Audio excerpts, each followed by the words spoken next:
Well, I want to welcome in Scott Hanson from NFL Network's RedZone. You can catch him every Sunday afternoon, all day long. Scott, thank you so much for joining me. Stephanie, good to be with you here as we make a little playoff push in December. It's a wild season, lots to dive into. But first things first, we want to know what it's like to be you. What is the day in the life like for you? I mean, you're there all Sunday on the air. We need to know what the day in and day out entails. What does it look like? Yeah, it's pretty crazy. There's really nothing like it in all of not only sports television, but I'm not sure any broadcast in television is quite like an NFL RedZone broadcast when you factor in that it's a 7-hour show with one host, no commercials, and all ad-libbed. I mean, it's a crazy, crazy thing. So I'm talking to you from Los Angeles, Yep. which is where the studios are headquartered, meaning that the games kick off at 10 a.m. here in LA. And I wake up about 5 a.m. and grab a shower, get into work. The chefs at the network make me the same exact breakfast every single Sunday morning because I'm sure you're going to ask me the bathroom question at some point. Oh, it's on there. It's on there. It was a fair request. It's compulsory when I do an interview. I expect it by now. But I eat the same thing. I have the same routine. I'm no very coffee. much a creature I saw of that. Yeah, no coffee. People think I'm hopped up on 5 espressos, and I'm not. I love the NFL. I love the action. I love the drama, and I love broadcasting it to fans. And that's all I need to get me going on an NFL Sunday. Yeah. And how do you find that energy? I mean, you don't get to be on the field. You're in the studio. You're not getting to play off any other co-hosts. So you got to bring it all yourself. The games itself, yes, they're exciting. Yeah, it's true. You know what? When I was a kid, this is kind of a funny story. When I was a kid, I used to be able to watch something on TV and get so engrossed in it, as if I was a part of it, that my mom would call me for dinner in the kitchen.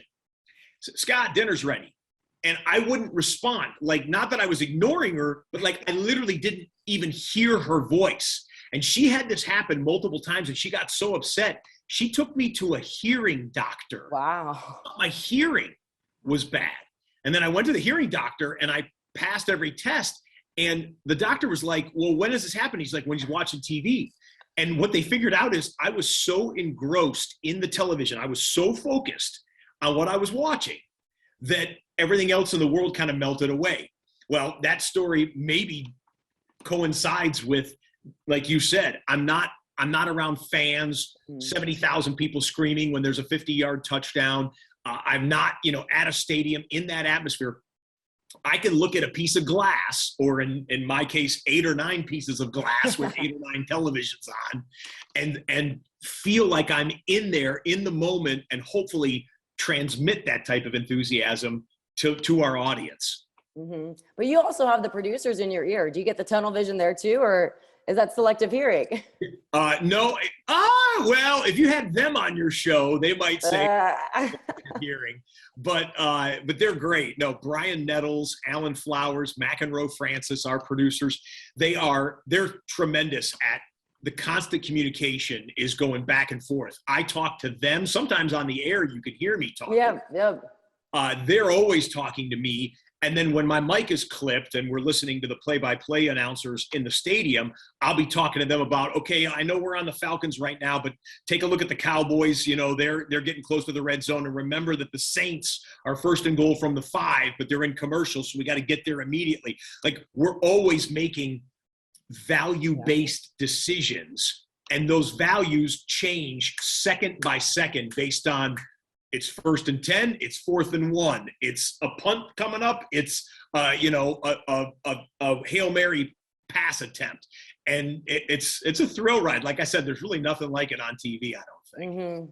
Yeah, but sometimes, like, if you're in the press box, you can't cheer. How do you make sure you're filtered, you're PG when you're on the air and you see a big play?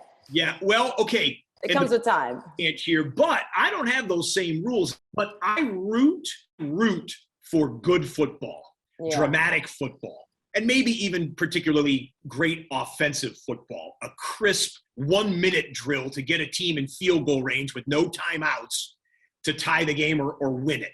Yeah. I get juiced up about that, and I want my enthusiasm to come through for that. Not that I care less if the Buccaneers or the Chiefs or the Seahawks or the Cowboys or whoever wins the Super Bowl. I don't care.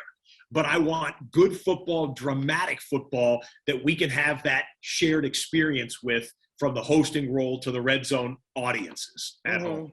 So do you like one team dominating all the time? Like, did you get tired of the Patriots winning every year? That's a good question. I did. Well, I was over it. Fans did, but what you did is you couldn't take your eyes off it, because everyone had to. You could say anything you wanted about them, but you had to acknowledge that they did achieve a level of greatness that we have seen in. You're watching history, yeah. Exactly. Like, I'll give you an example. When I was a kid, I grew up in the Detroit area, and I was a big Detroit Pistons basketball fan. And that's Don't say Michigan college football. Don't say that. And well, I'm struggling right now this week after that rivalry game.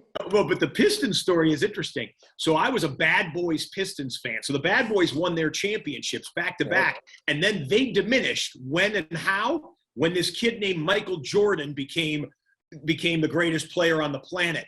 And I used to get so mad at the Jordan for being so excellent that I robbed myself of enjoying Michael Jordan's greatness because I was a Pistons fan. And I told myself after that, when I really realized it spoiled one of the greatest athletes, one of the greatest runs of championships with the Bulls that they had that's ever been in professional sports, I said, I'm never going to be like that again. So, hey, the Patriots winning all their Super Bowls and dominating and never losing the division and all this type of stuff, I enjoyed it for what it was, which was athletic team competition greatness. As for the fans, everyone's got to speak for themselves. And I'm sure many, many people that are watching this right now said, I'm way over the Patriots, and I can't even believe that they only had a 1-year dip of successful play. And now it looks like they're a contender. Got a rookie. Yeah, with a rookie. Yeah, I mean, when I'm on the dominating side of the Ohio State rivalry, I love it. But after the loss, I'm like, okay, finally, there's actual competition now. So it's good.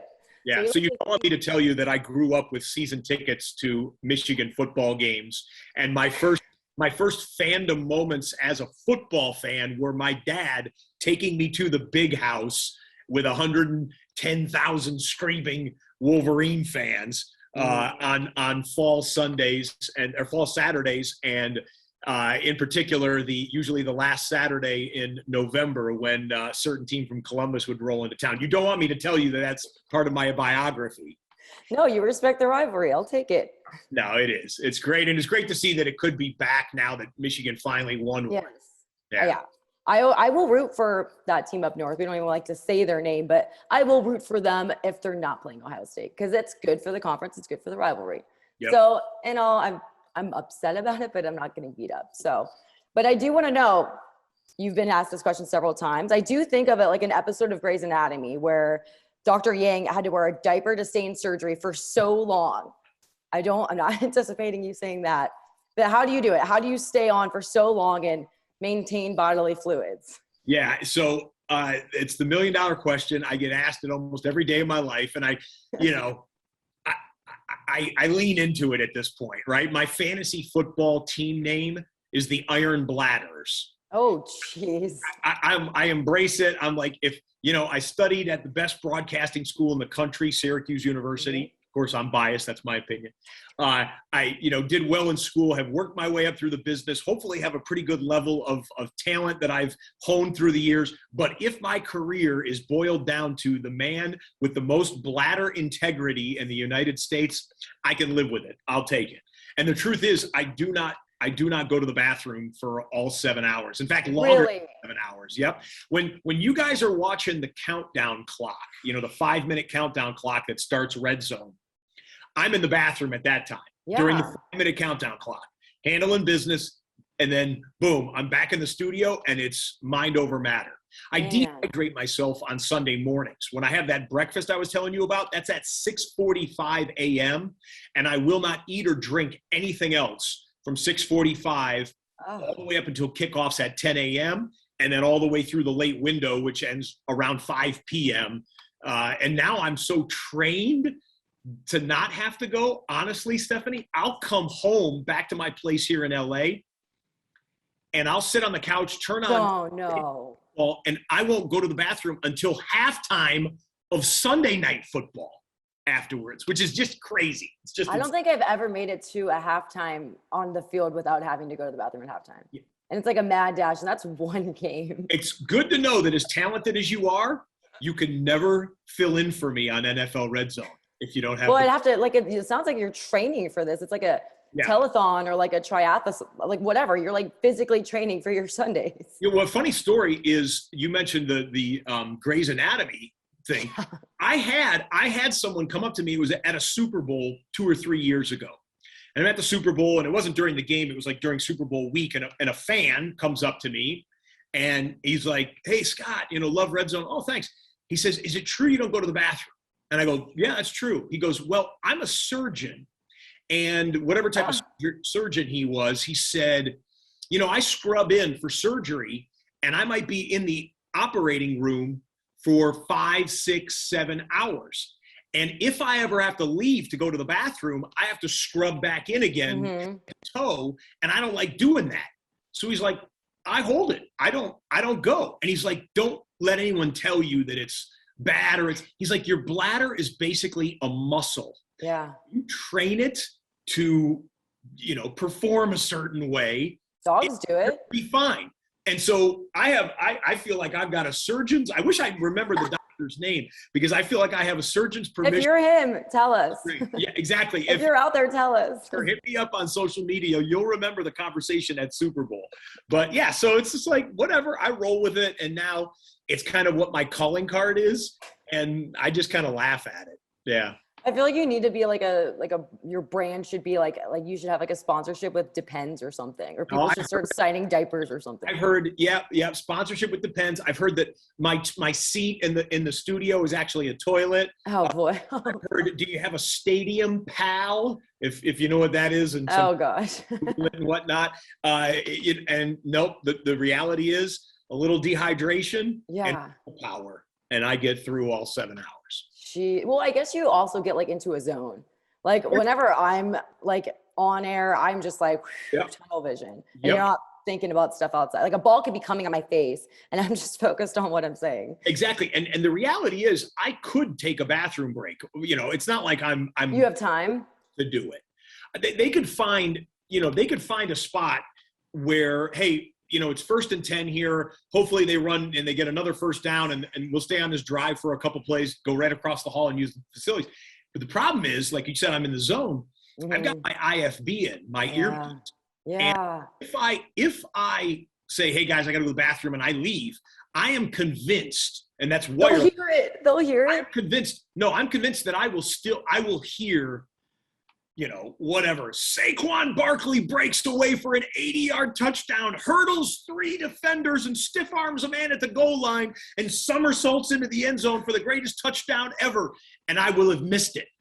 And you'll beat yourself up. Games in my ear, and I will not miss the greatest touchdown of all time. And I'm convinced if I leave the studio, it will happen. So no bathroom breaks. I get that. But I am curious if they're going to have like a bathroom, a porta potty right out there, and you don't even go off the air. You're like, "Guys, I'll be there in 1 sec, mute for like as long as you need to in the bathroom and then come out."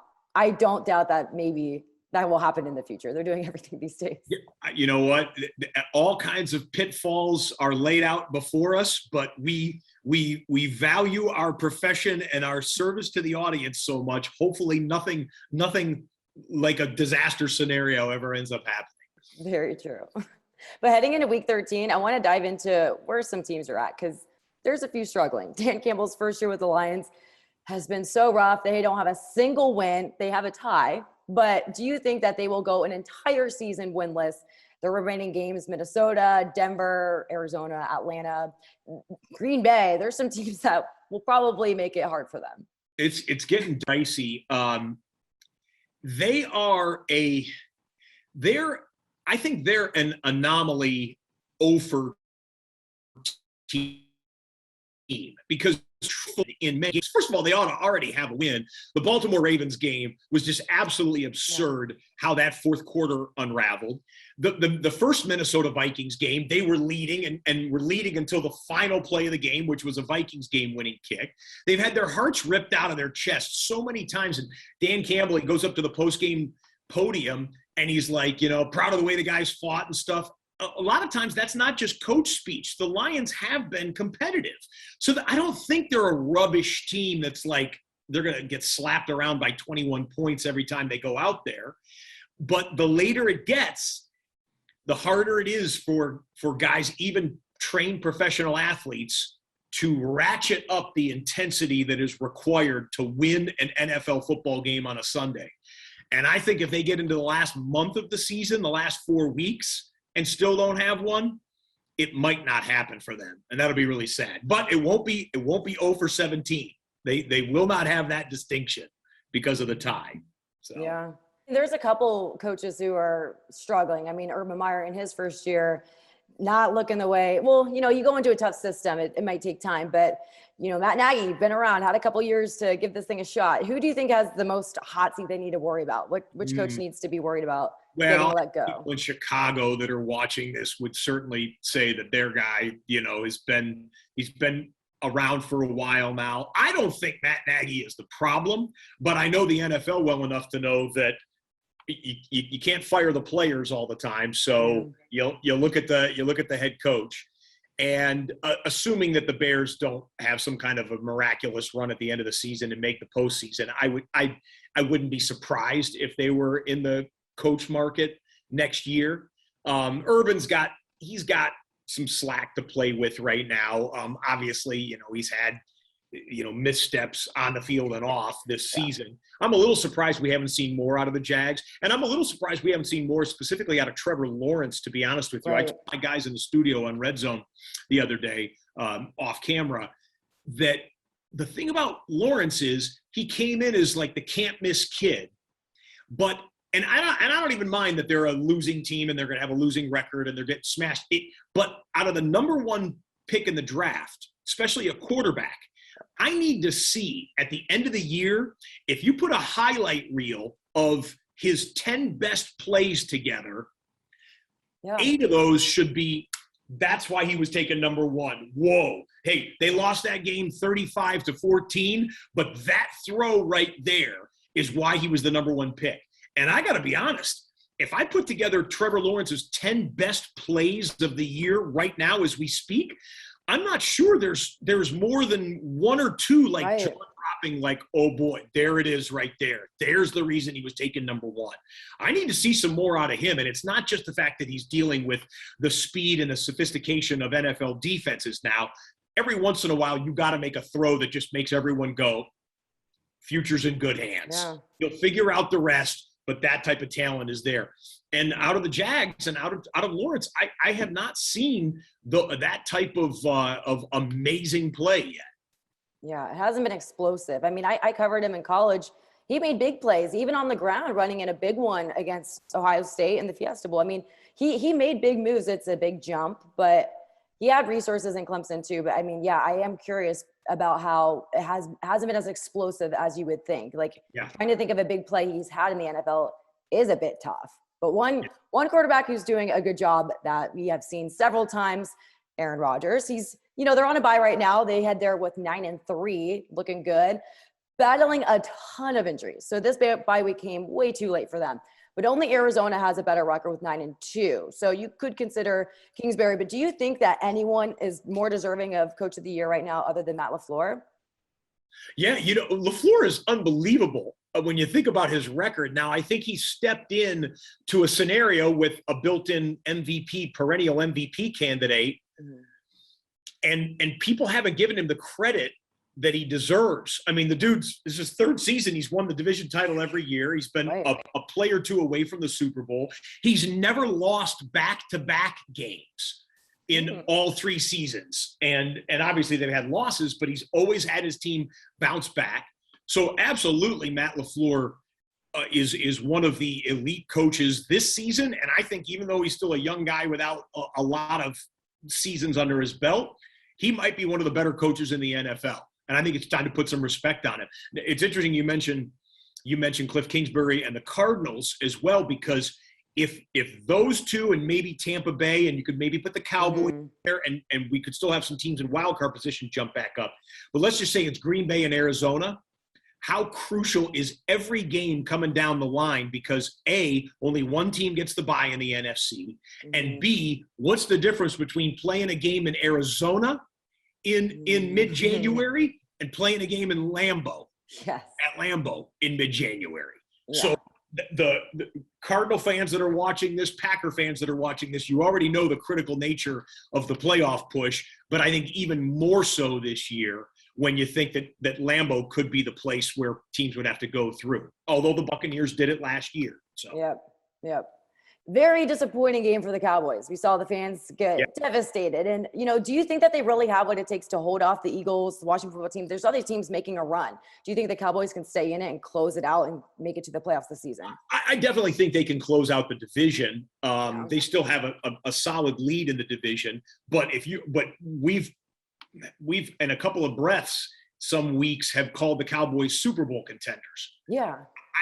I don't know if we can trust them like that. I don't know if we can trust them, because they'll look impressive and then they'll just absolutely flat out lay an egg against someone. The home loss to Denver was inexplicable.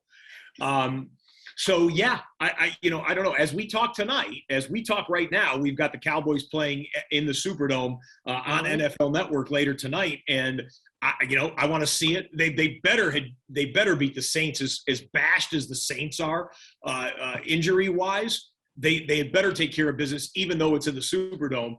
Otherwise, people will start saying, yeah, maybe Washington, maybe Philadelphia could catch them in the division. But I would still say, if I had to pick a team in the NFC East right now, I still think that the Cowboys will be able to score enough points, and they're getting healthier on defense. DeMarcus Lawrence is coming back, that they should be in line for a home playoff game come January. The Cowboys are a team I do not like to bet on. There's always those little hiccups you see all the time. Yeah, they have all the goods, and I don't trust it. It always maybe some yardage props and stuff like that you might like, but trying to figure out what's going to happen in the outcome of their games. Yeah, all the best to you. So, do you have a team right now, as we sit at week 13? Thursday, we have the Thursday night football game ahead of us. Do you have one team right now that you just have that feeling about, whether they could go to the Super Bowl or implode down the stretch? Well, okay, I would take the first one first, which is a team that's a legitimate Super Bowl contender. First of all, it's 2021. I think no one knows nothing in the NFL because if Buffalo is capable of losing against the Jags, if name any of the the upsets of the year that we've had, then anything's possible when you get teams that are playoff caliber teams playing against each other. But I think the cream is starting to rise to the top again with the Tampa Bay Buccaneers and the Kansas City Chiefs, because the Chiefs were in last place at one point in the division, right? And it was early, it's first half of the season and whatnot. And then the Buccaneers have dropped a couple of games where you're like, what, huh? Really? They lost that game? But I think both of those teams, they're obviously playoff proven, and they have the most important position in the sport on lockdown in Mahomes and Brady. And I think come playoff time, I think people's preseason expectation for one or both of those teams to be Super Bowl contenders will prove to be true again. Yeah, Mahomes is another one who we saw inconsistency at the beginning of the season. They had their struggles. So, I mean, you never know. Down the stretch, it could get interesting. But another one, we talked a little bit about the Bucs and the Patriots. Very interesting that we have here. Could make another Super Bowl push again for these two great teams. Do you think that people will get turned off if that were to be the matchup? Or do you think that it would make for an interesting one? We saw them play earlier this season. If the Super Bowl ended up being Bucs Patriots, it would be one of the most watched Super Bowls of all time. No, people would not. Right. People might not be happy about it. Yeah. You don't have to be happy about whatever, seeing something wild or crazy happen in the street you can't take your eyes off of it. Yeah. And a rookie quarterback taking the Patriots to the Super Bowl against the Patriots all-time great and Belichick Brady part 2 and all that, it would absolutely be, jaw-dropping. I would say that won't happen, except the way you want to bet against Belichick, go ahead. And Mac Jones has not only been the best quarterback in his rookie draft class, he's been one of the better quarterbacks in terms of taking care of the football and being accurate with the football in the NFL. I think if you and I talk, he's third in the league in completion percentage as a rookie, without household names at wide receiver making plays for him. He plays great complementary football to what Bill Belichick wants, which is let the defense do its work, play some field position, capitalize on turnovers, and don't turn the ball over yourself. And he was developed in the same coaching tree, Saban to Belichick. I mean, you couldn't ask for a better cookie-cutter career. He's actually performing up to what they would expect. But I am curious if when you think about all the rookie quarterbacks, they've been struggling, except for Mac Jones, as we've seen. He did have a little bit of struggle at the beginning, but man, did he take off. There's others that we are seeing that NFL moment where there's a big difference between Division I and the NFL. You talked a little about Trevor Lawrence, Justin Fields. We spoke before we started recording. Zach Wilson's had his issues. They all, I mean, but that's expected and always kind of has been expected out of rookie quarterbacks, no matter how much they energize a fan base on draft day when they're a top 15 pick or whatever. They're going to have their struggles, but it really has not happened. That big implosion game has not happened to Mac Jones. And at this point, I think there's enough data to suggest that maybe he won't have one of those, rookie 4 interception, spit up on yourself all game type performances. Patriots fans ought to be thrilled.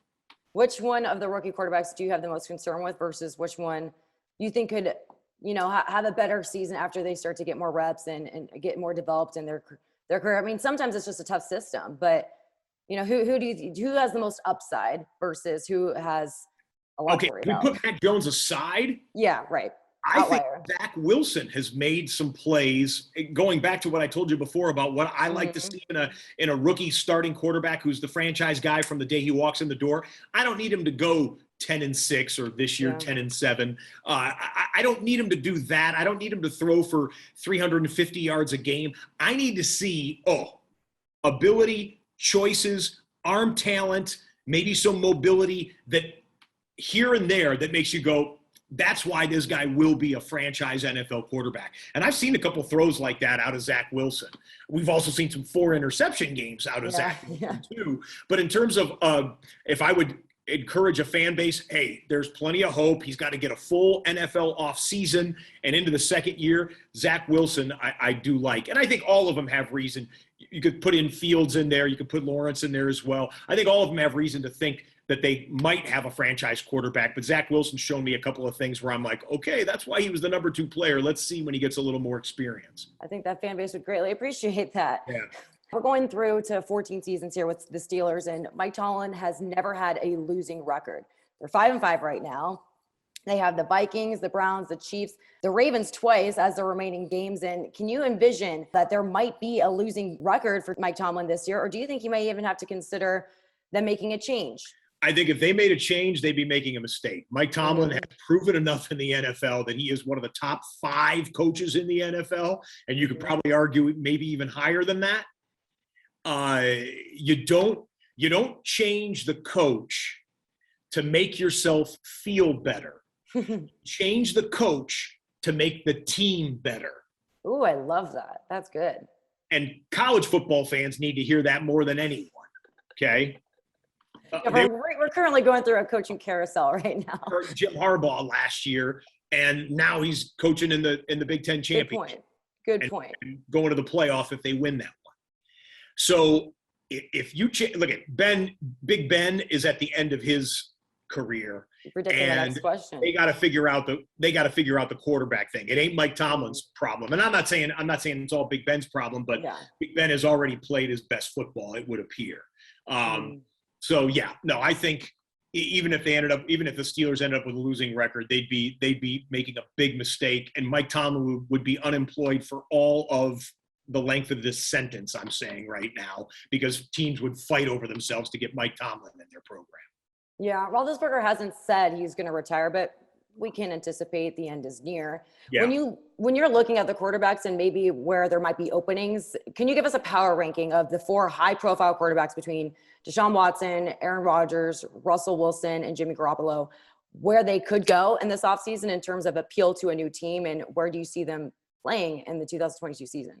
Yeah, well, all of them, quite frankly, are not guaranteed to leave their current teams. Now, all of them have had either smoke signals or reasons that we can believe they'll be on a different roster somewhere else.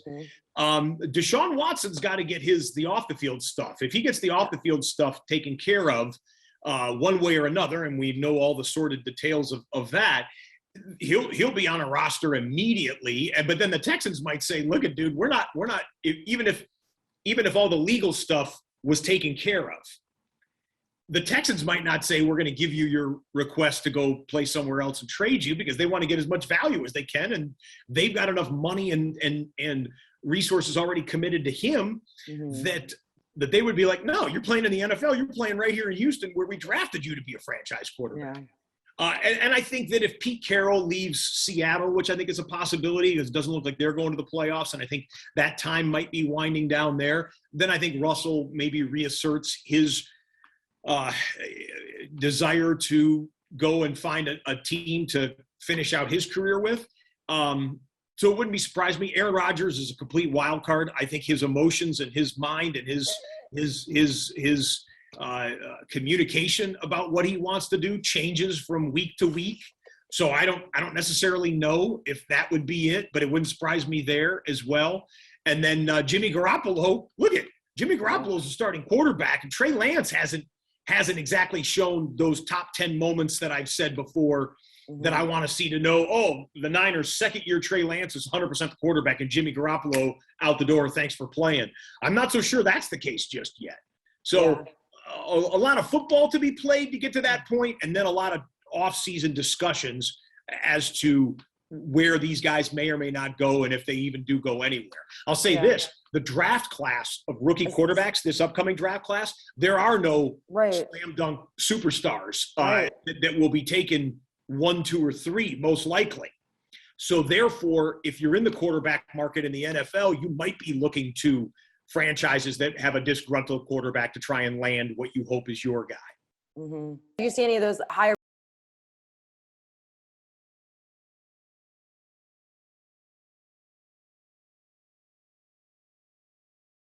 Yeah. If Russell Wilson or Aaron Rodgers moved on from Seattle and Green Bay respectively, wherever they landed would be a prime free agent spot for someone who truly wants to win when they pick their team in free agency, and not just who gave me the most millions. Because you are built to win immediately the day Russell Wilson or Aaron Rodgers walks through the door, whether that's on the team that they're on right now, or if it's fill in the blank team that might be in the quarterback market. So yeah, I would think they would attract not only maybe their teammates that they played with, but anybody who has 2 eyes that has seen the way Russell and Aaron have played in years past, to say we could win a championship next year with Team X that they just signed up with.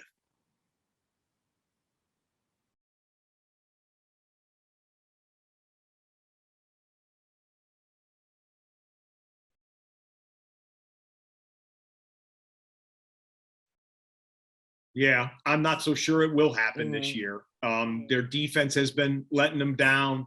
DK Metcalf doesn't look like the receiver that everybody thought he was going to be. Russell Wilson hasn't played to his elite level. Even his connection with Tyler Lockett hasn't been that good. And then they've gotten injured like every other team in the NFL, but they've had some key injuries. I'm not so sure that Seattle is fixable for this season in that division to contend for a championship.